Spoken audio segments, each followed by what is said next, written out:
Bom, nesses tempos de Lava Jato, nós tivemos os abusos cometidos no Paraná, tivemos abusos em Brasília, tivemos abusos no Rio de Janeiro, mas sob o holofote da mídia. Infelizmente, um holofote muito viciado no começo, mas que permitiu a gente ter informação dos abusos, mesmo que não houvesse discernimento para denúncia por parte dos jornais. Mas em outros estados teve procedimentos muito piores e sem holofote.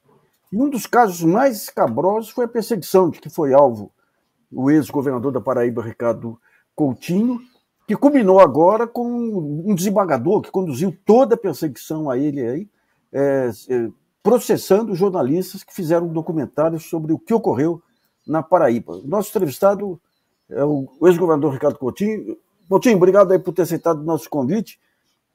Em que pé que está essa denúncia? O que propõe o desembargador e em que nível que está esse processo?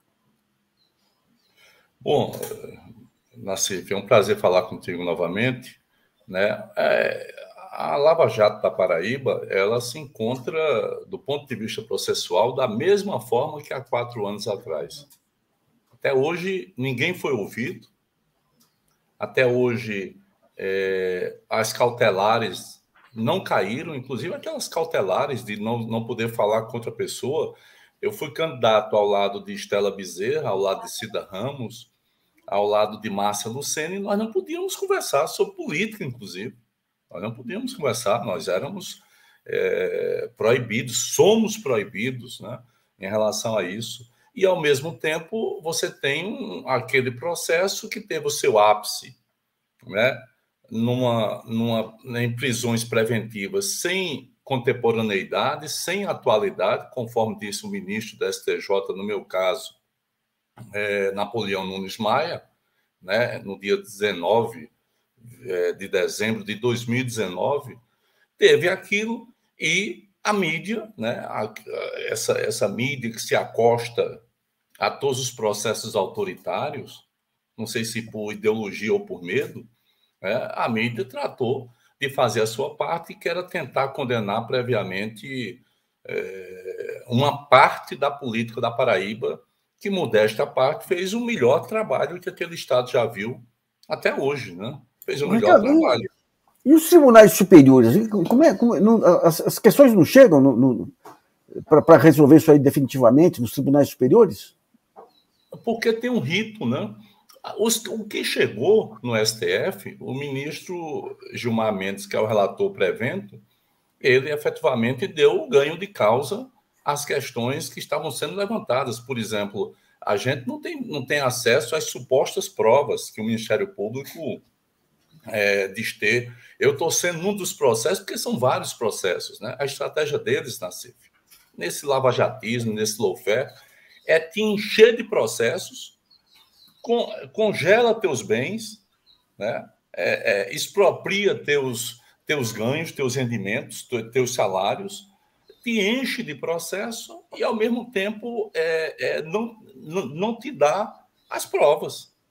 E quando dá as provas de um processo, por exemplo, esse último, que o meu advogado teve que conseguir isso em cima, nos tribunais superiores, aí eles dão apagado, eles dão faltando pedaço, eles não permitem o acesso.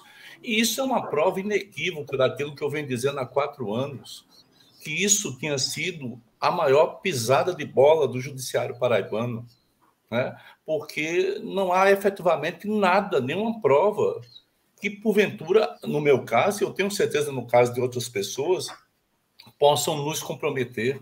Essa é a questão central. Então, assim, você tem hoje uma operação com diversas denúncias tratando basicamente da mesma coisa e, ao mesmo tempo, 10 juízes já se colocaram como suspeitos. Não aceitaram os casos. 10 juízes. Nunca aconteceu isso. O que explica o poder desse desembargador? Qual é o nome do desembargador, Ricardo? O desembargador que processou o Eduardo Reina e o Camilo Toscano chama-se Ricardo Vital de Almeida. É o mesmo que liderou toda essa perseguição lá atrás? É o mesmo, é o relator na Justiça Comum.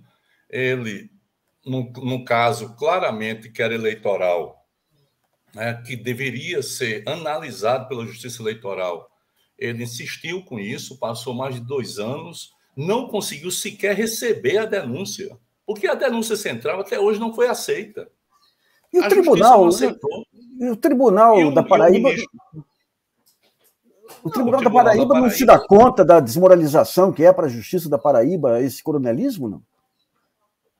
Olha, essa é uma... Eu acho, viu, Nassif, que esses processos de lawfare, né, lava-jatismo, como a gente conhece, como eles avançam muito na espetacularização, na condenação prévia, na manipulação das acusações, como eles avançam muito nisso, então fica muito difícil você pegar, né, alguém que diga, rapaz, para com isso, cadê a prova? Porque é a coisa mais elementar. Porque se alguém diz que tem um desvio no canto, ele tem que mostrar onde está o superfaturamento, porque não tem nenhum empresário bobinho que vá dar dinheiro sem ter um lucro, né? Então tem que dizer onde está o superfaturamento, tem que dizer aonde está o desvio e tem que dizer o enriquecimento ilícito de quem recebeu, é o caminho do dinheiro. Claro, e isso não existe. Isso não existe. Né? Então, a Justiça da Paraíba, eu percebo o seguinte, que aqueles juízes que têm acesso aos autos, eles começam a perceber que, fora da narrativa do Ministério Público, né, aquela narrativa policialesca, midiática, você não tem prova. Você não tem prova nenhuma. Então, os juízes sabem que ficam num fogo cruzado entre uma cobrança da corporativa e, ao mesmo tempo, o fato de fazer justiça. Né? Então, 10 já se manifestaram sob suspeição. Que loucura, que loucura. Eu acho que esse caso nunca aconteceu no país inteiro. Nunca aconteceu. E eles tentam manipular isso, Nassif, eles tentam manipular isso como se essa parte da imprensa, né, que eu chamo de imprensa, mas é entre aspas, não faz jornalismo, não faz comunicação séria. Aí eles tentam passar a ideia de que os juízes estariam com medo. Medo de quê? Que loucura. Agora, Ricardo, isso aí cabe mais adiante, aí um baita processo e denúncia em cima desses procuradores e desse desembargador. Sem dúvida, Nassif, sem dúvida. Sem dúvida. Eu acho, porque o prejuízo é enorme, né? Quer dizer, a falta de respeito com as pessoas, sabe? Não tem uma pessoa rica no meio disso tudo. Todo mundo sobrevive de salário. E quando a possibilidade de você arrumar um emprego, de você, sabe, dos companheiros sobreviverem, isso fica barrado. E quem é que vai pagar esse prejuízo? Né? E a dúvida, nos tempos de hoje, se sobrepõe à verdade. Essa é que é a questão. Eu penso, Nassif, que a gente vai ter eu acho que o Brasil precisa ter um encontro. Se ele quer retomar um rito realmente democrático, né, ele vai ter que ter um encontro com esse lawfare.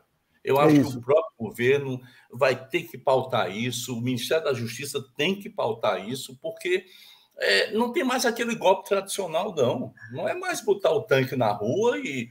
Não, agora o processo é diferente, você envenena as pessoas e desarticula as instituições, que é isso que ocorreu no Brasil, e se não tocar nessa ferida, nós não vamos chegar a canto nenhum, eu não tenho a menor dúvida disso. Então, esse encontro, com esse acerto de contas no melhor dos sentidos, no sentido democrático, com o lawfare, é isso que vai nos garantir uma vida longa e uma melhoria da nossa, né, tíbia democracia. Eu acho que o próprio STF, Nassif, ele entende isso, porque ele começou a fazer movimentos que desarticularam completamente, mas só que isso é muito forte. Isso está espalhado lá na delegacia do interior, isso está espalhado, o abuso de autoridade está muito espalhado no meio da nossa sociedade. É isso. Então, Ricardo, o que eu acho que é fundamental é que essa coisa, ninguém pode passar 4 anos, ter sido acusado de uma coisa que não fez, né? E está aí. E os paladinos da moral e da justiça ainda posando como se tudo aquilo que eles sabem que inventaram, Eles sabem que inventaram. Então, tudo aquilo fosse verdade. E hoje, pior ainda, deixa eu te dar essa informação que ela é o ministro Gilmar Mendes encaminha para a Justiça Eleitoral. A Justiça Eleitoral, o TRE, se reúne e, por 6-0, diz que não é com eles, porque não vê crime eleitoral.